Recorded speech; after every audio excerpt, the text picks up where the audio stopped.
श्री हरि बोलो ग्रंथराज श्रीमद् भगवद गीता जी की जय।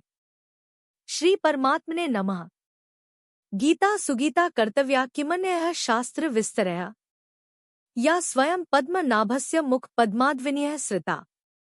अथ ध्यानम्।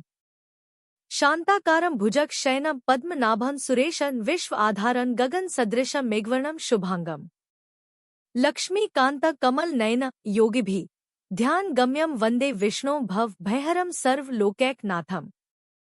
यम ब्रह्मा वरुणेन्द्र रुद्रमृतः स्तुन्वन्ति दिव्यैः स्तवैर्वेदैः सांग पद क्रमोपनिषदे गायन्ति यं सामगाः। ध्यान अवस्थित तद्गतिन मनसा पश्यन्ति य योगिनो यस्यान्तं न विदुः सुर असुरगणा देवाय तस्मै नमः।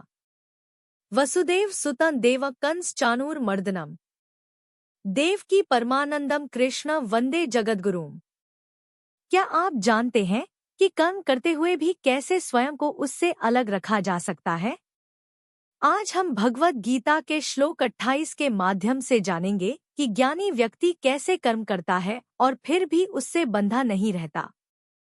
कल के वीडियो में हमने श्लोक 27 पर चर्चा की थी, जहां श्री कृष्ण ने बताया था कि कैसे सभी कर्म प्रकृति के 3 गुणों सत, रज, तम से होते हैं और अहंकार में भ्रमित व्यक्ति खुद को कर्ता मानता है। अब श्लोक 28 में हम जानेंगे कि ज्ञानी व्यक्ति कर्म और इन गुणों को कैसे समझता है। श्लोक 28 में भगवान श्री कृष्ण कहते हैं, तत्त्ववित्तु महाबाहो गुणकर्म विभाग्यो गुणा गुणेषु वर्तन्त इति मत्वा न सज्जते। इसका अर्थ है कि जो तत्वज्ञानी होता है वह समझता है कि गुण ही गुणों में प्रवृत्त होते हैं और इसलिए वह कर्मों में नहीं उलझता। श्री कृष्ण यहाँ बताते हैं कि ज्ञानी व्यक्ति समझता है कि कर्म करने वाले असल में प्रकृति के गुण होते हैं। वह जानता है कि यह शरीर और इंद्रियां इन गुणों के अनुसार काम करती हैं, लेकिन आत्मा करता नहीं है। इसी कारण वह कर्म करते हुए भी उनसे जुड़ा नहीं होता। भगवद गीता अध्याय 3 श्लोक 28। कर्मास्त्वत जन समुदाय की अपेक्षा सांख्य योगी की विलक्षणता का प्रतिपादन। श्लोक 28। तत्त्ववित्तु महाबाहो गुणकर्म विभाग्यो गुणा गुणेषु वर्तन्त इति मत्वा न सज्जते। उच्चारण की विधि। तत्त्ववित् तु महाबाहो गुणकर्म विभाग्यो गुणा गुणेषु वर्तन्ते इति मत्वा न सज्जते। 28। तु अर्थात परंतु, महाबाहो अर्थात है महाबाहो, गुण कर्म विभाग्यो अर्थात गुण विभाग और कर्म विभाग के, तत्ववित् अर्थात तत्व को जानने वाला ज्ञानयोगी, गुणा अर्थात संपूर्ण गुण, ही गुणेषु अर्थात गुणों में, वर्तन्ते अर्थात बरत रहे हैं, इति अर्थात ऐसा, मत्वा अर्थात समझकर, उनमें न सज्जते अर्थात आसक्त नहीं होता।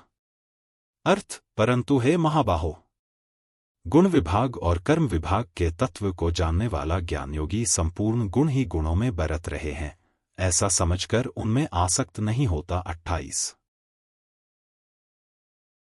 व्याख्या। तत्त्ववित्तु महाबाहो पूर्व श्लोक में वर्णित अहंकार विमूढ़ात्मा, अहंकार से मोहित अंतःकरण वाले पुरुष से तत्वज्ञ महापुरुष को सर्वथा भिन्न और विलक्षण बताने के लिए यहाँ तु पद का प्रयोग हुआ है।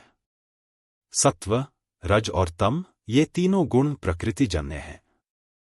इन तीनों गुणों का कार्य होने से संपूर्ण सृष्टि त्रिगुणात्मिका है। अतः शरीर, इंद्रिया, मन, बुद्धि, प्राणी, पदार्थ आदि सब गुणमय ही हैं। यही गुण विभाग कहलाता है। इन शरीर आदि से होने वाली क्रिया कर्म विभाग कहलाती है। गुण और कर्म अर्थात पदार्थ और क्रियाएं निरंतर परिवर्तनशील हैं। पदार्थ उत्पन्न और नष्ट होने वाले हैं तथा क्रियाएं आरंभ और समाप्त होने वाली हैं। ऐसा ठीक ठीक अनुभव करना ही गुण और कर्म विभाग को तत्व से जानना है। चेतन स्वरूप में कभी कोई क्रिया नहीं होती। वह सदा निर्लिप्त निर्विकार रहता है, अर्थात उसका किसी भी प्राकृत पदार्थ और क्रिया से संबंध नहीं होता।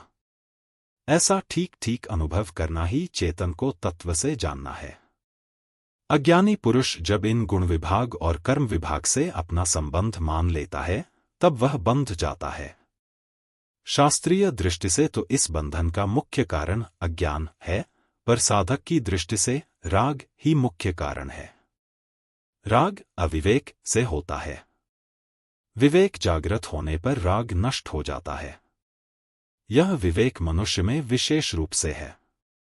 आवश्यकता केवल इस विवेक को महत्व देकर जागृत करने की है। अतः साधक को विवेक जागृत करके विशेष रूप से राग को ही मिटाना चाहिए। तत्व को जानने की इच्छा रखने वाला साधक भी अगर गुण, पदार्थ और कर्म, क्रिया से अपना कोई संबंध नहीं मानता, तो वह भी गुण विभाग और कर्म विभाग को तत्व से जान लेता है। चाहे गुण विभाग और कर्म विभाग को तत्व से जाने, चाहे स्वयं चेतन स्वरूप को तत्व से जाने, दोनों का परिणाम एक ही होगा। गुण कर्म विभाग को तत्व से जानने का उपाय।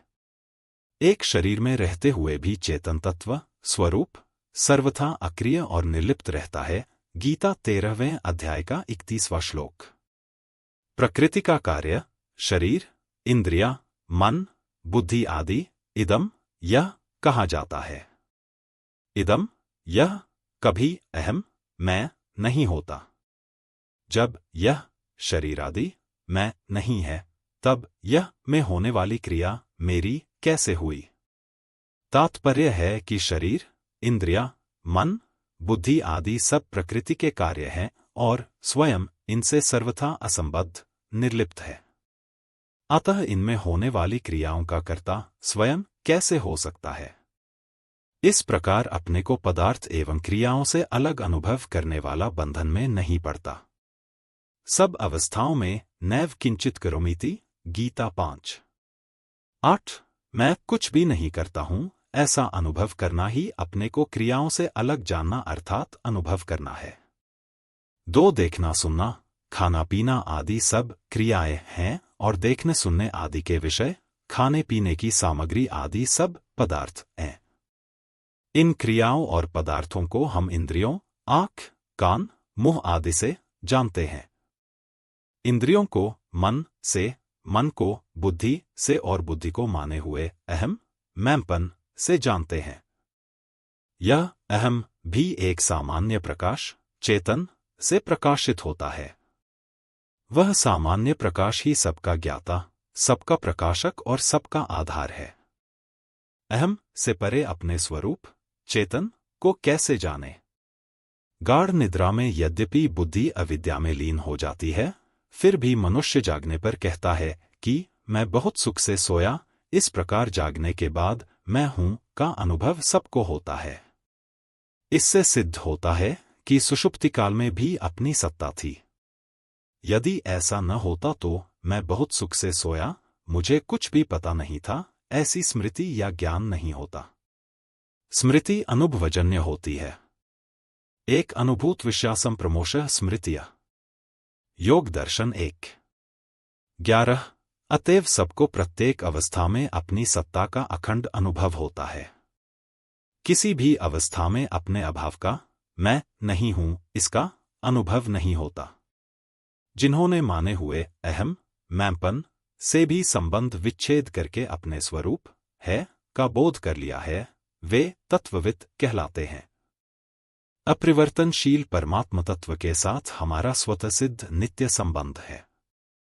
परिवर्तनशील प्रकृति के साथ हमारा संबंध वस्तुतः है नहीं, केवल माना हुआ है।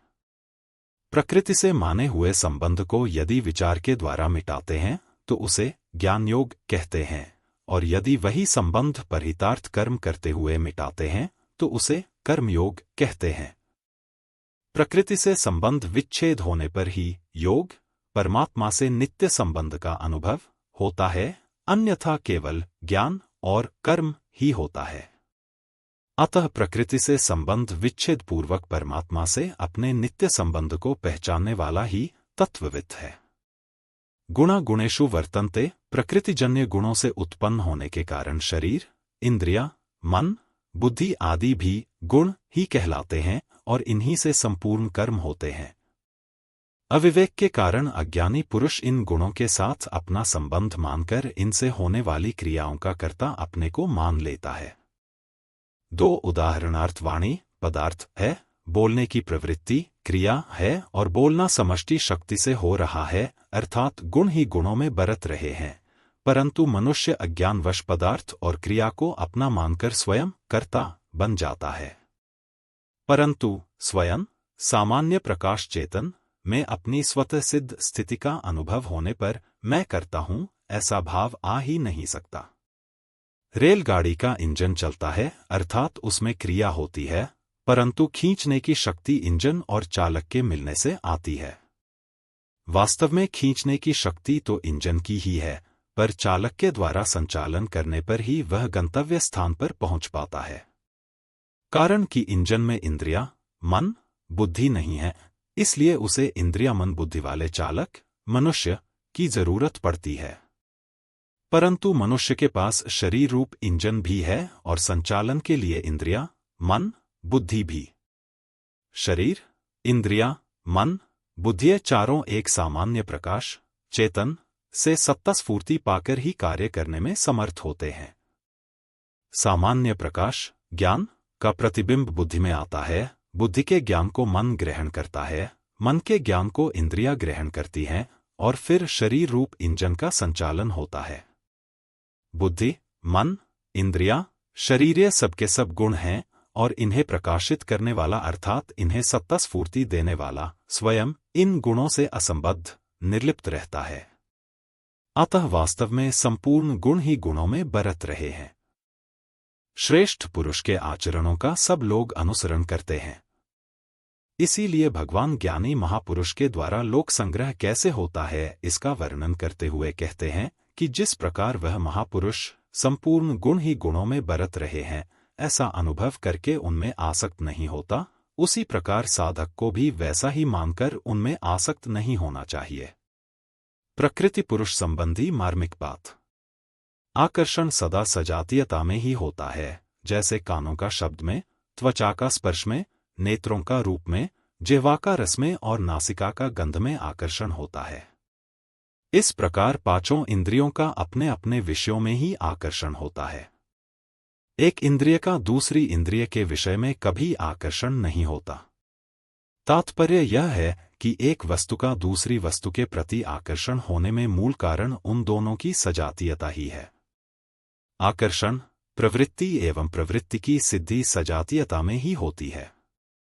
विजातीय वस्तुओं में न तो आकर्षण होता है, न प्रवृत्ति होती है और न प्रवृत्ति की सिद्धि ही होती है, इसलिए आकर्षण, प्रवृत्ति और प्रवृत्ति की सिद्धि सजातीयता के कारण प्रकृति में ही होती है, परंतु पुरुष, चेतन में विजातीय प्रकृति, जड़ का जो आकर्षण प्रतीत होता है, उसमें भी वास्तव में प्रकृति का अंश ही प्रकृति की ओर आकर्षित होता है। करने और भोगने की क्रिया प्रकृति में ही है, पुरुष में नहीं। पुरुष तो सदा निर्विकार, नित्य, अचल तथा एकरस रहता है। 13वें अध्याय के 31वें श्लोक में भगवान ने बताया है कि शरीर में स्थित होने पर भी पुरुष वस्तुतः न तो कुछ करता है और न लिप्त होता है। शरीरस्थोपि कौन्तेय न करोति न लिप्यते। पुरुष तो केवल प्रकृतिस्थ होने अर्थात प्रकृति से तादात्म्य मानने के कारण सुख दुखों के भोक्तृत्व में हेतु कहा जाता है। पुरुषः सुख दुखाना भोक्तृत्वे हेतुरुच्यते। गीता 13:20 और पुरुषः प्रकृतिस्थो ही भुंक्ते प्रकृति जानगुणान। गीता 13:21। तात्पर्य यह है कि यद्यपि संपूर्ण क्रियाओं की सिद्धि और आकर्षण प्रकृति में ही होता है, तथापि प्रकृति से तादात्म्य के कारण पुरुष मैं सुखी हूं, मैं दुखी हूं ऐसा मानकर भोक्तृत्व में हेतु बन जाता है। कारण कि सुखी दुखी होने का अनुभव प्रकृति, जड़ में हो ही नहीं सकता। प्रकृति, जड़ के बिना केवल पुरुष, चेतन, सुख दुख का भोक्ता बन ही नहीं सकता। पुरुष में प्रकृति की परिवर्तन रूप क्रिया या विकार नहीं है, परंतु उसमें संबंध मानने अथवा न मानने की योग्यता तो है ही।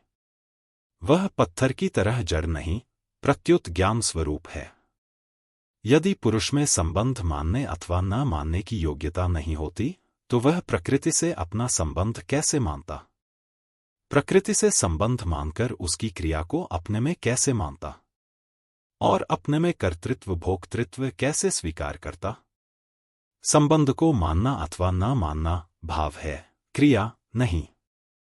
पुरुष में संबंध जोड़ने अथवा न जोड़ने की योग्यता तो है, पर क्रिया करने की योग्यता उसमें नहीं है। क्रिया करने की योग्यता उसी में होती है जिसमें परिवर्तन, विकार होता है। पुरुष में परिवर्तन का स्वभाव नहीं है, जबकि प्रकृति में परिवर्तन का स्वभाव है, अर्थात प्रकृति में क्रियाशीलता स्वाभाविक है। इसलिए प्रकृति से संबंध जोड़ने पर ही पुरुष अपने में क्रिया मान लेता है। कर्तामिति मन्यते, गीता 3:27। पुरुष में कोई परिवर्तन नहीं होता। यह परिवर्तन का न होना उसकी कोई अशक्तता या कमी नहीं है, प्रत्युत उसकी महत्ता है। वह निरंतर एक रस, एक रूप रहने वाला है। परिवर्तन होना उसका स्वभाव ही नहीं है, जैसे बर्फ में गर्म होने का स्वभाव या योग्यता नहीं है। परिवर्तन रूप क्रिया होना प्रकृति का स्वभाव है, पुरुष का नहीं। परंतु प्रकृति से अपना संबंध न मानने की इसमें पूरी योग्यता, सामर्थ्य, स्वतंत्रता है, क्योंकि वास्तव में प्रकृति से संबंध मूल में नहीं है। प्रकृति के अंश शरीर को पुरुष जब अपना स्वरूप मान लेता है, तब प्रकृति के उस अंश में सजातीय प्रकृति का आकर्षण, क्रियाएं और उनके फल की प्राप्ति होती रहती है। इसी का संकेत यहाँ गुणाः गुणेषु वर्तन्ते पदों से किया गया है। गुणों में अपनी स्थिति मानकर पुरुष चेतन सुखी दुखी होता रहता है। वास्तव में सुख दुख की पृथक सत्ता नहीं है। इसलिए भगवान गुणों से माने हुए संबंध का विच्छेद करने के लिए विशेष जोर देते हैं। तात्विक दृष्टि से देखा जाए तो संबंध विच्छेद पहले से सदा से ही है, केवल भूल से संबंध माना हुआ है। अतः माने हुए संबंध को अस्वीकार करके केवल गुण ही गुणों में बरत रहे हैं, इस वास्तविकता को पहचानना है। इति मत्वा न सज्जते, यहाँ मत्वा पद जानने के अर्थ में आया है। तत्वज्ञ महापुरुष प्रकृति, जड़ और पुरुष चेतन को स्वाभाविक ही अलग अलग जानता है। इसलिए वह प्रकृतिजन्य गुणों में आसक्त नहीं होता। भगवान मत्वा पद का प्रयोग करके मानव साधकों को यह आज्ञा देते हैं कि वे भी प्रकृतिजन्य गुणों को अलग मानकर उनमें आसक्त न हों। विशेष बात, कर्मयोगी और सांख्ययोगी दोनों की साधना प्रणाली में एकता नहीं होती। कर्मयोगी गुणों, शरीर आदि से मानी हुई एकता को मिटाने की चेष्टा करता है। इसलिए श्रीमद्भागवत में कर्मयोगस्तु कामिनाम 11:20-7 कहा गया है।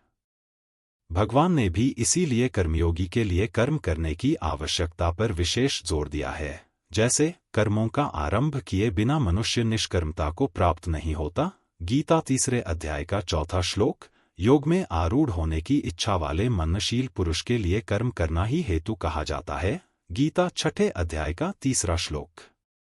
कर्मयोगी कर्मों को तो करता है, पर उनको अपने लिए नहीं, प्रत्युत दूसरों के हित के लिए ही करता है। इसलिए वह उन कर्मों का भोक्ता नहीं बनता। भोक्ता न बनने से अर्थात भोक्तृत्व का नाश होने से कर्तृत्व का नाश स्वतः हो जाता है। तात्पर्य यह है कि कर्तृत्व में जो कर्तापन है वह फल के लिए ही है। फल का उद्देश्य न रहने पर कर्तृत्व नहीं रहता। इसलिए वास्तव में कर्मयोगी भी कर्ता नहीं बनता। सांख्ययोगी में विवेक विचार की प्रधानता रहती है। वह प्रकृतिजन्य गुण ही गुणों में बरत रहे हैं, ऐसा जानकर अपने को उन क्रियाओं का कर्ता नहीं मानता। इसी बात को भगवान आगे 13वें अध्याय के 29वें श्लोक में कहेंगे कि जो पुरुष संपूर्ण कर्मों को सब प्रकार से प्रकृति के द्वारा ही किए जाते हुए देखता है और स्वयं आत्मा को अकर्ता देखता है, वही यथार्थ देखता है। इस प्रकार सांख्ययोगी कर्तृत्व का नाश करता है। कर्तृत्व का नाश होने पर भोक्तृत्व का नाश स्वतः हो जाता है। 3 अध्याय के आरंभ से ही भगवान ने कई उदाहरणों एवं दृष्टिकोणों से कर्म करने पर ही जोर दिया है। जैसे जनकादि महापुरुष भी निष्काम भाव से कर्म करके परम सिद्धि को प्राप्त हुए हैं। 3 अध्याय का 20वां श्लोक, मैं भी कर्म करता हूँ। 3 अध्याय का 22वां श्लोक, ज्ञानी महापुरुष भी अज्ञानी पुरुषों के समान लोक संग्रहार्थ कर्म करता है। 3 अध्याय का 25वां 26वां श्लोक। इससे सिद्ध होता है कि प्रत्येक दृष्टि से कर्म करना ही श्रेयस्कर है। परिशिष्ट भाव, जो अहंकार से मोहित नहीं होता, वह तत्वविद होता है। इस तत्वविद को ही दूसरे अध्याय के 16वें श्लोक में तत्वदर्शी कहा है। तत्वविद गुण विभाग और कर्म विभाग से अर्थात पदार्थ और क्रिया से सर्वथा अतीत हो जाता है। जब तक साधक का संसार के साथ संबंध रहेगा, तब तक वह तत्वविद नहीं हो सकता। कारण कि संसार के साथ संबंध रखते हुए कोई संसार को जान ही नहीं सकता। संसार से सर्वथा अलग होने पर ही संसार को जान सकते हैं, यह नियम है। इसी तरह परमात्मा से अलग होकर कोई परमात्मा को जान ही नहीं सकता। परमात्मा से एक होकर ही परमात्मा को जान सकते हैं, यह नियम है। कारण यह है कि वास्तव में हम संसार से अलग हैं और परमात्मा से एक हैं। शरीर की संसार के साथ एकता है, हमारी स्वयं की परमात्मा के साथ एकता है। कल के श्लोक 29 में हम चर्चा करेंगे कि आम व्यक्ति और ज्ञानी व्यक्ति में अंतर कैसे समझा जा सकता है। हम जानेंगे कि किस तरह अहंकार का भ्रम इंसान को कर्मों में बांधता है और इससे कैसे बचा जा सकता है। दोस्तों, अगर आपको आज का वीडियो पसंद आया हो और आपने कुछ नया सीखा हो, तो वीडियो को लाइक और शेयर करना न भूलें। कल हम श्लोक 28 पर चर्चा करेंगे, तो चैनल को सब्सक्राइब करें ताकि आपसे कोई भी महत्वपूर्ण जानकारी मिस न हो। आप अपने सवाल या विचार भी कमेंट बॉक्स में शेयर कर सकते हैं। अपनी आज की सीख को कमेंट में जरूर साझा करें और इसे अपने दोस्तों और परिवार के साथ शेयर करें। अगर आपके कमेंट पर 9 लाइक्स मिलते हैं, तो आपको 2 महीने का YouTube प्रीमियम सब्सक्रिप्शन पाने का मौका मिलेगा। तो जल्दी से शेयर करें और इस अनोखे ऑफर का फायदा उठाएं। कल मिलते हैं नए श्लोक की व्याख्या के साथ। तब तक कीप लर्निंग, कीप ग्रोइंग।